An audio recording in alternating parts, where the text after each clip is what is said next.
آله وأصحابه الأكرمين الأجمعين وعلى من والاهم وتبعهم بإحسان إلى يوم الدين أجمعين أما بعد وقد قال الله تبارك وتعالى في القرآن المجيد والفرقان الحميد أعوذ بالله من الشيطان الرجيم بسم الله الرحمن الرحيم وَلَقَدْ نَصَرَكُمُ اللَّهُ بِبَدْرٍ وَأَنْتُمْ أَضِلَّةٌ فَاتَّقُوا اللَّهَ لَعَلَّكُمْ تَشْكُرُونَ صدق الله المولانا العظيم وقال الله عز وجل في عصمة حبيبه المصطفى إجلالا وإكراما لشأن حبيبه الكريم إن الله وملائكته يصلون على النبي يا أيها الذين آمنوا صلوا عليه وسلموا تسليما اللهم صل على سيدنا محمد وعلى آله وأصحابه افضل صلواتك وعدد معلوماتك وبارك وسلم.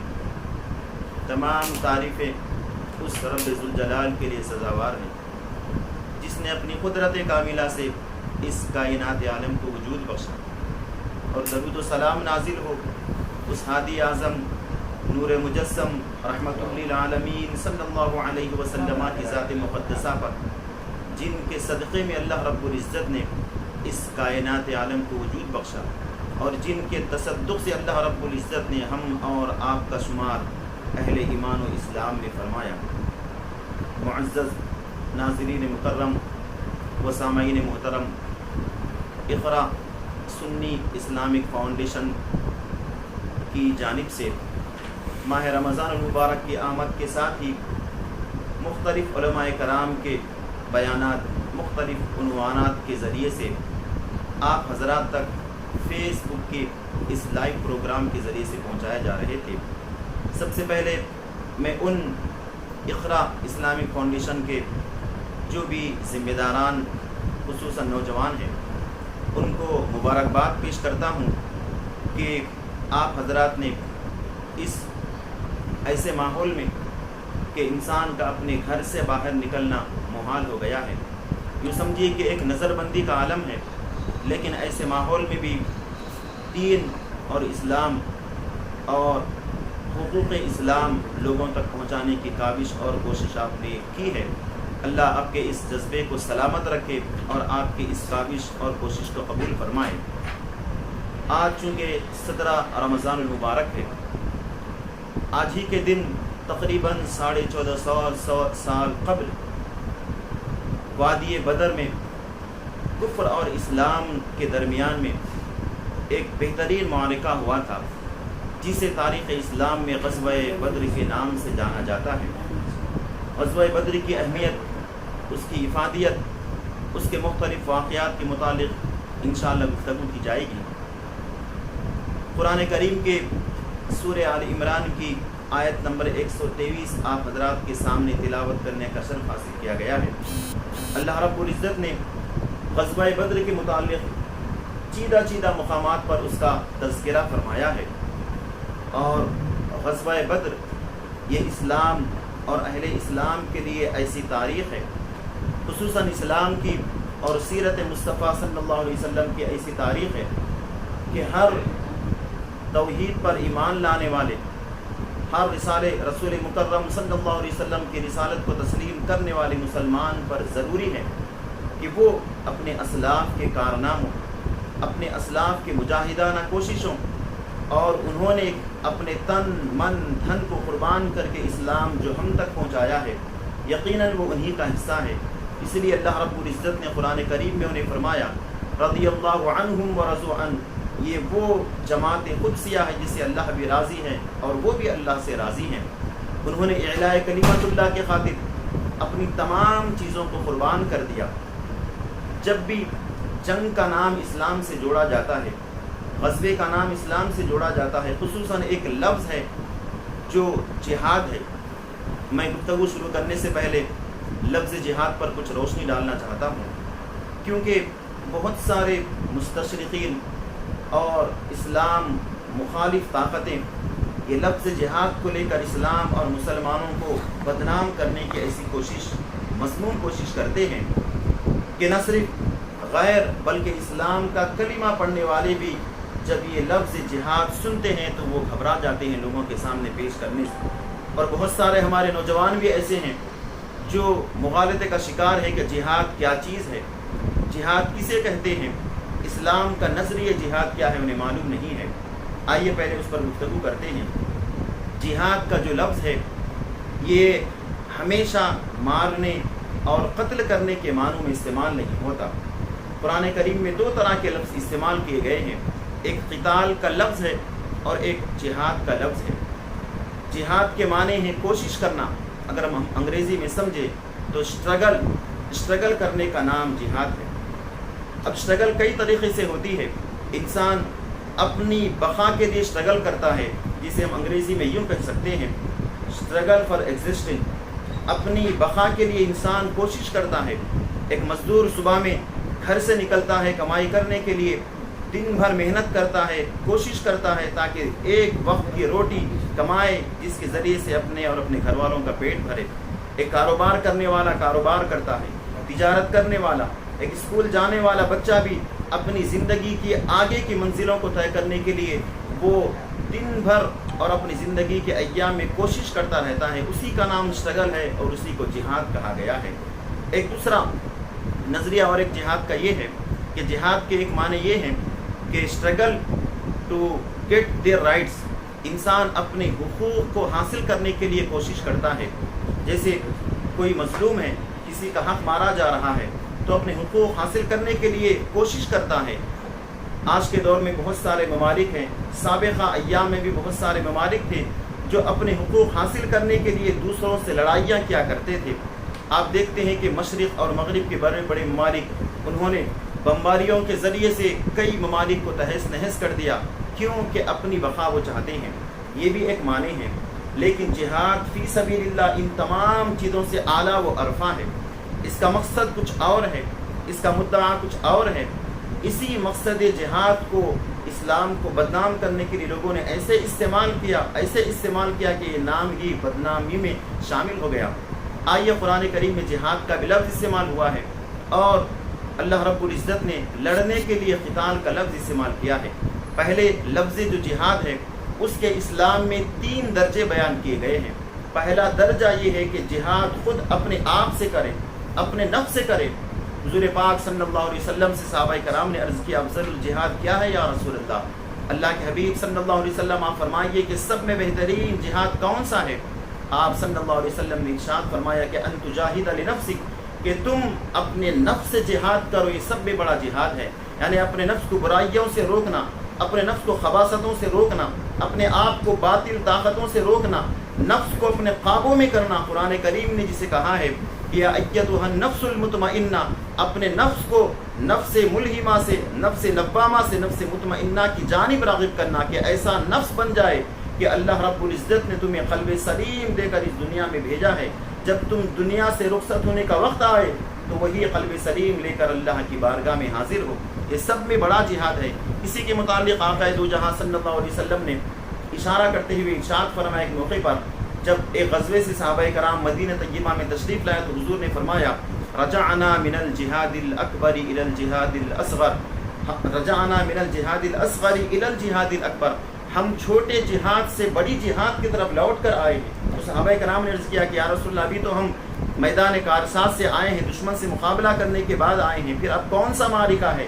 تو حضور نے فرمایا کہ اب ہمیں اپنے نفسوں سے جہاد کرنا ہے، کیونکہ انسان کی فطرت، انسان کے دل میں بغض اور حسد ایسا ہے کہ اسے پہلے اپنے آپ کو پاک کرنا پڑتا ہے. یہ ایک پہلا درجہ ہے جہاد کا. اور دوسرا درجہ جہاد کا یہ ہوتا ہے کہ نظریات کی جنگ ہوتی ہے.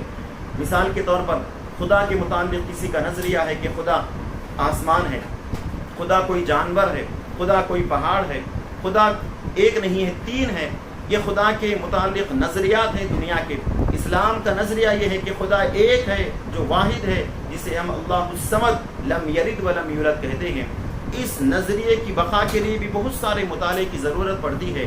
انسان غیروں کے دین کا مطالعہ کرے کہ دوسرے دین میں نظریہ ان کا اسلام کے متعلق کیا ہے. اب ہمارے نظریے کو ثابت کرنے کے لیے تحریری طور پر، تقریری طور پر کتابیں تعریف کریں، ان کے دلائل کو سامنے رکھ کر ان کے دلیل کو کاٹتے ہوئے نظریہ پیش کرے کہ اسلام کا نظریہ جو جہاد ہے، اسلام کا نظریہ جو توحید کا ہے وہ یہ ہے۔ اس کے بعد اخیر درجہ آتا ہے، وہ ہے جہاد فی سبیل اللہ، اللہ کے راستے میں تلوار اٹھانا۔ قرآن کریم میں بہت سارے مقامات پر اللہ رب العزت نے ارشاد فرمایا، فَاقْتُلُوا الْمُشْرِكِينَ حَيْثُ وَجَدْتُمُوهُمْ، کہ تم مشرکین کو جہاں کہیں پاؤ انہیں مارو، کافرین کو جہاں کہیں پاؤ انہیں مارو۔ اس طرح کی آیتوں کو لے کر اسلام مخالف طاقت اسلام کو اور مسلمانوں کو بدنام کرتے ہیں کہ دیکھو اسلام کا مطلب یہ ہے کہ دوسروں کو قتل کرو، اسلام کا مطلب یہ ہے کہ دوسروں پر حملہ کرو، اسلام کا مطلب یہ ہے کہ معصوم اور مظلوم لوگوں پر ظلم کرو۔ اسلام نے کبھی بھی اس طرح کا نہ حکم دیا ہے نہ اجازت دی ہے۔ اسلام کا نظریہ جہاد یہ ہے کہ مظلوم کی حفاظت کرنا یہ حقیقی جہاد ہے، اپنے حقوق کو حاصل کرنا یہ حقیقی جہاد ہے، مظلوم کی داد رسی کرنا یہ حقیقی جہاد ہے۔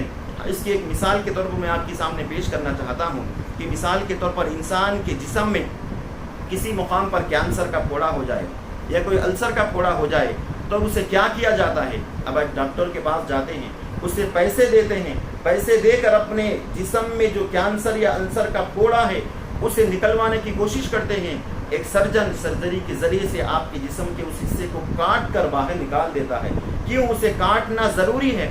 جب تک وہ السر اور کینسر کا جو مرض کا گڈھا ہے ہم اور آپ کے جسم میں رہے گا تو پورے جسم کو ملوث کر دے گا اور آہستہ آہستہ جسم تباہی کے دہانے پر پہنچ جائے گا۔ اسے اس جسم سے نکالنا ضروری ہے۔ جب تک اسے جسم سے نہیں نکالا جاتا انسان کا جسم سلامت نہیں رہتا۔ اسی طرح معاشرے کے اندر چند کینسر کے پھوڑے نما لوگ اپنے غلط نظریات کے ذریعے سے لوگوں پر ظلم و جفا کے پہاڑ توڑنا چاہتے ہیں۔ اس ظلم جفا کے پہاڑ توڑنے والوں کو ان کے ظلم سے روکنے کے لیے اسلام نے تلوار اٹھانے کی اجازت دی ہے۔ اسلام نے تلوار ہر ایک پر نہیں اٹھائی ہے۔ آج جہاد کا نظریہ دے کر اسلام کو بدنام کرنے کے لیے ایسی تصویر پیش کی جاتی ہے۔ جہاد کا مطلب کیا ہے؟ ایک شخص کے سر پر ایک رومال باندھ دیا گیا ہے، اس کے چہرے پر داڑھی ہے، اس کے ہاتھ میں AK-47 دے دیا گیا ہے۔ یہ اسلام کا جہاد ہے، یہ اسلام کو بدنام کرنے کی سازش ہے۔ اسلام نے کبھی بھی عورتوں پر ہاتھ اٹھانے کا حکم نہیں دیا، کبھی بھی بچوں پر ہاتھ اٹھانے کا نہیں دیا حکم، کبھی بھی بچوں کو یا مظلوموں کو مارنے کا اسلام نے حکم نہیں دیا۔ آپ رسول پاک صلی اللہ علیہ وسلم کی سیرت کا تو ذرا مطالعہ کر لیجئے۔ آپ نے جب مکہ مکرمہ میں اسلام کی تبلیغ کا آغاز فرمایا تو کیا تھا؟ جیسے ہی تبلیغ اسلام آقا دو جہاں صلی اللہ علیہ وسلم نے فرمایا، تقریباً پورے قریش مکہ، مشرکین مکہ اللہ کے حبیب صلی اللہ علیہ وسلم اور اسلام کے ماننے والوں کے مخالف ہو گئے۔ ان کا قصور کیا تھا؟ انہوں نے کوئی گناہ نہیں کی تھی، نہ کوئی چوری کیے تھے، نہ کوئی ڈاکہ زنی کی تھی، نہ کسی کے اوپر تلوار اٹھائے تھے۔ ان کا گناہ یہ تھا کہ انہوں نے یہ کہا تھا لا الہ الا اللہ محمد رسول اللہ، ہم اس ایک خدا کی عبادت کرتے ہیں جو خالق کائنات ہے، ہم اس ایک خدا کے سامنے اپنے سر کو جھکاتے ہیں جس نے تمام کائنات کو پیدا کیا ہے، ہم اس رحمت للعالمین کو نبی آخر الزماں تسلیم کرتے ہیں اور اللہ کا برحق نبی تسلیم کرتے ہیں۔ بس ان کا یہی کہنا تھا۔ اس کے خلاف میں پورے مکہ کے لوگ مخالفت میں آ گئے اور 13 سال تک اسلام اور اہل اسلام پر ایسے ظلم و ستم کے پہاڑ توڑے گئے۔ مورخ بیان کرتے ہیں کہ اگر اس ظلم کی تھوڑی سے حصے کو پہاڑوں پر رکھ دیا جائے تو پہاڑ ریزہ ریزہ ہو جائیں گے۔ کیسا ظلم کیا گیا؟ ناظرین محترم، حضرت عمار بن یاسر کو کون نہیں جانتے؟ جلیل القدر صحابی ہیں۔ ان کے سامنے ان کے والدین کو شہید کیا گیا۔ کیسے شہید کیا گیا؟ ان کی والدہ حمل سے ہیں، ان کے پیٹ کو چاک کیا گیا، بچے کو نکال کر تلوار سے قتل کیا گیا۔ اور انہیں کیسے مارا گیا؟ ایک پیر کو رسی باندھ دی گئی اور وہ رسی ایک طرف اونٹ کو باندھ دی گئی اور ایک پیر کو رسی باندھ کر دوسرے اونٹ کو باندھا گیا۔ 2 اونٹوں کو مخالف سمت میں بھگایا گیا۔ ان کے جسم کا جو عالم ہوا ہوگا اندازہ لگائیے۔ حضرت عمار بن یاسر کو تپتے ہوئے انگاروں پر لٹا دیا گیا، ان کے جسم کی چربی گل کر آگ پر گری اور آگ ٹھنڈی ہو گئی۔ حضرت بلال حبشی کے بارے میں کون نہیں جانتے؟ ہمارے ماں باپ حضرت بلال پر قربان، انہیں ایسی تکلیفیں دی گئی لیکن اللہ نے ایسے استقامت انہیں دی کہ اللہ رب العزت کے وہ بندے جنہوں نے اسلام ہم تک حقیقی طور پر پہنچایا ہے، اپنی زبان پر احد احد کا نعرہ رہا، صحابہ کرام آئے اللہ کے حبیب کی بارگاہ میں اجازت طلب کی، یا رسول اللہ اتنا ظلم و ستم اسلام کے ماننے والوں پر ہو رہا ہے، اتنا ستایا جا رہا ہے، ہمارے گھروں کو تباہ کیا جا رہا ہے، ہمارے سامنے ہمارے والدین کو شہید کیا جا رہا ہے، آپ ہمیں اجازت دے دیجیے یا رسول اللہ، ہم بھی ان کا مقابلہ کریں، ہم بھی ان کے ساتھ لڑائی کریں۔ اللہ کے حبیب نے کیا فرمایا؟ کفوا ایدیکم عنہم فانی لم امر بقتالہم، ابھی تم رکے رہو، صبر کرو، اللہ رب العزت نے مجھے اس بات کا حکم نہیں دیا ہے۔ مکمل مکہ مکرمہ کی 13 سالہ تاریخ مسلمانوں کی ایسے ہی گزر جاتی ہے کہ ظلم و ستم انتہا کو پہنچ گیا، لیکن اسلام نے تلوار اٹھانے کی اجازت نہیں دی۔ مسلمان اس مکے میں جب تک رہے تلوار نہیں اٹھائے، کوئی مسلمان نے تلوار اٹھا کر مقابلہ کرنے کی تو دور کی بات ہے، اپنی زبان کے ذریعے سے بھی ان کی برائی نہیں کی، صبر کرتے رہے۔ آخرکار آقا دو جہاں سے اجازت طلب کرنے لگے، یا رسول اللہ کم سے کم اپنے ایمان اپنے جان کو بچانے کے لیے ہجرت کا تو حکم دیجئے۔ آقا دو جہاں نے ہجرت کا حکم فرمایا۔ پھر صحابہ کرام کی مختلف ٹکڑیاں کہیں مدینہ منورہ جس کا نام یثرب تھا، یثرب کی جانب ہجرت کرنے کے لیے نکلے، اور حبشہ کی جانب ہجرت کرنے کے لیے نکلے۔ جب مسلمان مدینے میں پہنچ گئے تب بھی ان کے دلوں کی جو آگ اسلام اور مسلمانوں کے خلاف تھی وہ ٹھنڈی نہیں ہوئی، انہوں نے اور شرارتیں شروع کر دی۔ وہاں پر مدینہ منورہ میں منافقوں کا ایک سردار تھا جسے عبداللہ بن ابی کے نام سے ہم سب جانتے ہیں، اس سے مکہ کے لوگوں نے ساز باز کر لی اور اسے کہا کہ ابی سنو، ہمارے جو لوگ مکے سے ہجرت کر کے مدینہ تمہارے پاس آئے ہیں، اگر تم انہیں اپنے ہاتھ سے قتل نہ کرو یا پھر ہمارے پاس نہ بھیجو یا مدینے سے نہ نکال دے تو ہم مدینے پر حملہ کریں گے۔ اتنی دھمکی دے دی۔ اب اس نے وہاں پر لوگوں کو کوشش کرنے لگا کہ وہاں کے مسلمانوں کو بھگائے، لیکن آقا دو جہاں صلی اللہ علیہ وسلم نے اسے بلا کر کہا کہ تم کسے مارنا چاہتے ہو؟ اگر تم مارو گے تو تمہارے بھائیوں کو مارو گے، اپنے بچوں کو مارو گے، اپنے رشتہ داروں کو مارو گے۔ وہ اس بات سے باز آ گیا، لیکن اسلام کی مخالفت مشرکین مکہ کے دل میں سلگ رہی تھی۔ آخرکار وہ وقت بھی آ گیا کہ رحمت للعالمین پر بھی مکہ کی زمین بالکل تنگ ہو گئی۔ ناگہانی اللہ کے حبیب صلی اللہ علیہ وسلم نہ چاہتے ہوئے بھی اپنے اس پسندیدہ شہر مکہ کو چھوڑ کر ہجرت کرنے پر مجبور ہو گئے۔ اسی سے مؤرخ اسلام میں ہجرت کی تاریخ کا آغاز ہوتا ہے۔ جب آقا دو جہاں صلی اللہ علیہ وسلم مدینے میں پہنچ گئے تو مدینے میں بھی مسلمانوں کو چین سے نہیں رہنے دیا گیا۔ وہاں پر مکے کے قافلے آتے، مدینے والوں کے جو اونٹ جو مویشی شہر کے باہر چل رہے ہوتے، چرواہے کو مار کر اونٹوں کو لے جاتے۔ اس طرح کے حملے ان پر شروع ہو گئے، اور جو قافلہ ان کا تجارت کے لیے دوسرے شہروں کو جاتا، قافلے لوٹنا شروع کر دیے۔ اس کے بعد بھی اللہ کے حبیب صلی اللہ علیہ وسلم نے تلوار اٹھانے کی اجازت نہیں دی۔ اسلام نے تلوار اٹھانے کی اجازت اس وقت بھی نہیں دی۔ تقریباً 14 اور 15 سال کا عرصہ گزر گیا، 14 سال مکمل ہو گئے، 15ویں سال میں آ گئے۔ اب مجاہدین، اسلام کے وہ پکے ماننے والے، رسول پاک صلی اللہ علیہ وسلم کے وہ غلام اللہ کے حبیب کی بارگاہ میں ہے کہ یا رسول اللہ اب تو ظلم کی انتہا ہو گئی ہے، ہم نے اپنے دین کو بچانے کے لیے، اپنے ایمان کو بچانے کے لیے اپنے گھردار کو قربان کر دیا، مکے میں ہمارے گھروں کو بھی چھوڑ دیا، ہماری تجارتوں کو بھی ہم چھوڑ دیے، ہمارے رشتہ داروں کو بھی ہم چھوڑ کر یہاں پر مدینے میں آ گئے تاکہ ان کے دل کی آگ ٹھنڈی پڑے، وہ ہم سے مخالفت نہ کرے۔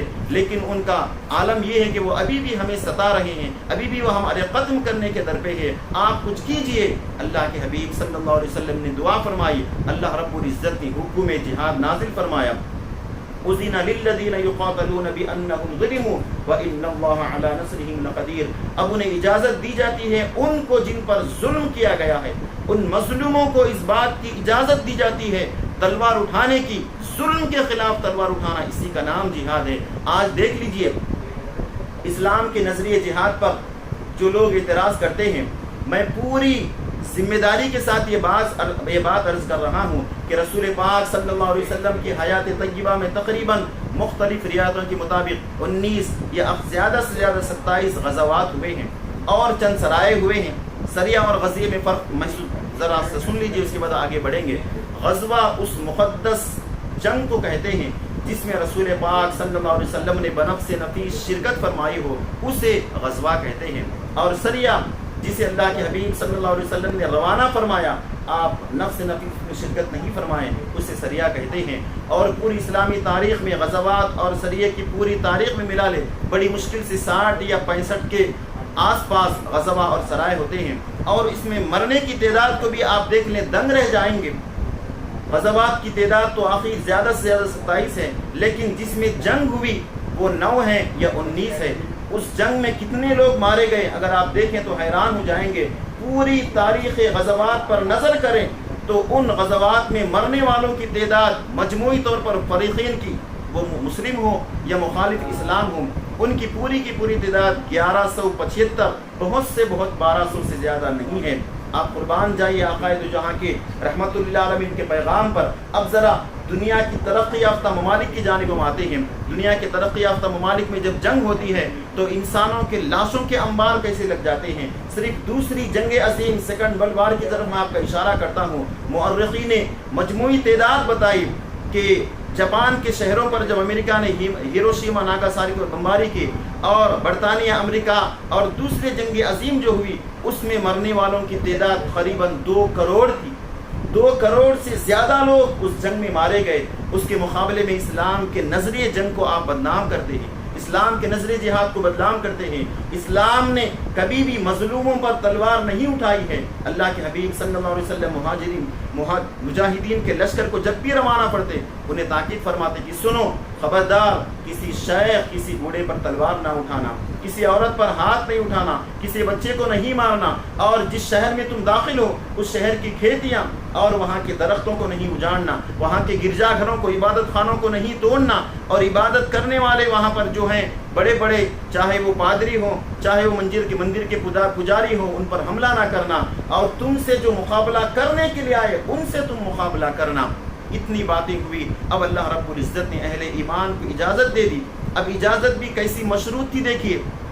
اجازت یہ نہیں ہے کہ فَاقْتُلُوا الْمُشْرِكِينَ حَيْثُ وَجَدْتُمُوهُمْ، جہاں کہیں مشرک ملے تمہیں مار لیں۔ یقیناً قرآن کریم میں آیت مبارکہ ہے، اللہ رب العزت نے فرمایا فَاقْتُلُوا الْمُشْرِكِينَ حَيْثُ وَجَدْتُمُوهُمْ، مشرک تم جہاں کہیں مشرک کو پاؤ اسے قتل کر دو۔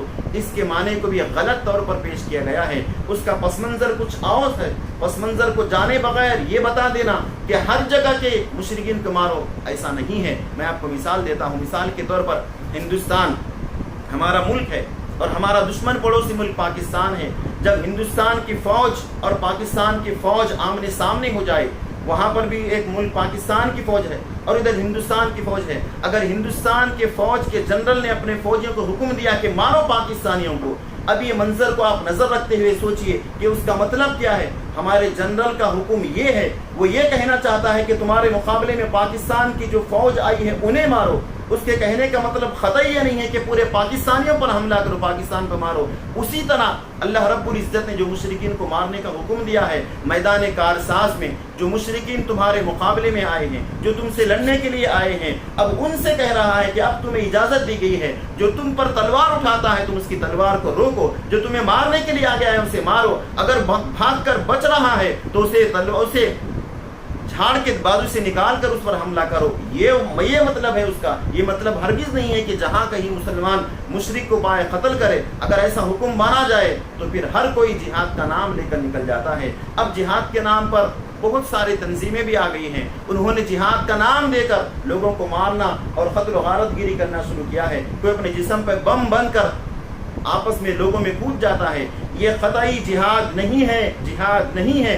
3 مرتبہ کہہ رہا ہوں، اس کا نام جہاد نہیں ہے۔ اسی چھوٹے چھوٹے چیزوں کی وجہ سے اسلام کو بدنام کیا گیا ہے۔ انہوں نے اس طرح کا کام کیا ہے، ہو سکتا ہے ان کے حقوق کی تلفی کی گئی ہو، ان پر ظلم و زیادتی کی گئی ہو، اس نے اپنا بدلہ لیا ہے، لیکن اسے اسلام سے جوڑنا یہ قطعی حق کی بات نہیں ہے۔ اسلام نے قطعی طور پر مظلوم کو مارنے کی اجازت نہیں ہے، اور جہاد کے بھی چند شرائط بیان کیے ہیں۔ جہاد کا سب سے پہلا جو شرط ہے وہ دارالاسلام کا ہونا ضروری ہے۔ ہر کوئی ایک ٹکڑی بنا کر کسی پر حملہ کر کے اس کا نام جہاد نہیں دے سکتا۔ ایک جماعت کسی نے بنا دی، اس کا نام کچھ اور رکھ دیا، کسی پر حملہ کر کے 4 لوگوں کو ختم کر دیا، اس کا نام جہاد نہیں ہے، اس کا نام دہشت گردی ہے۔ اسلام دہشت گردی کو مٹانے کا نام ہے، اسلام مظلوموں کی حفاظت کرنے کا نام ہے۔ اسلام کا نظریہ جو جہاد ہے وہ مظلوم کی حفاظت کرنا ہے، مظلوم کو اس کا حق دلانا ہے، ظالم کو اپنے ظلم سے روکنا ہے۔ آقا دو جہاں صلی اللہ علیہ وسلم نے ارشاد فرمایا، انصر اخاک ظالما او مظلوما، تم اپنے بھائی کی مدد کرو چاہے وہ ظالم ہو یا مظلوم ہو۔ صحابہ کرام نے عرض کیا کہ یا رسول اللہ،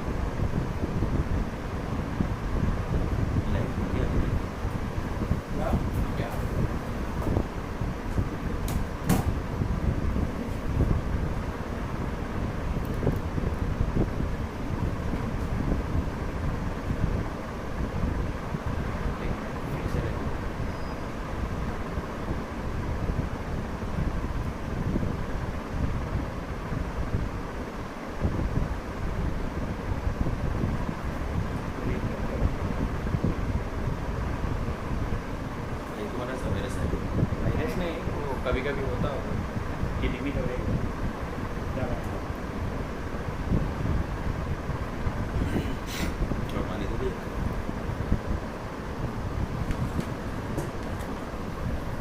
بیان دیتے ہوئے پورا اندر چلے جاتا ہے میرے ساتھ بولتے نہیں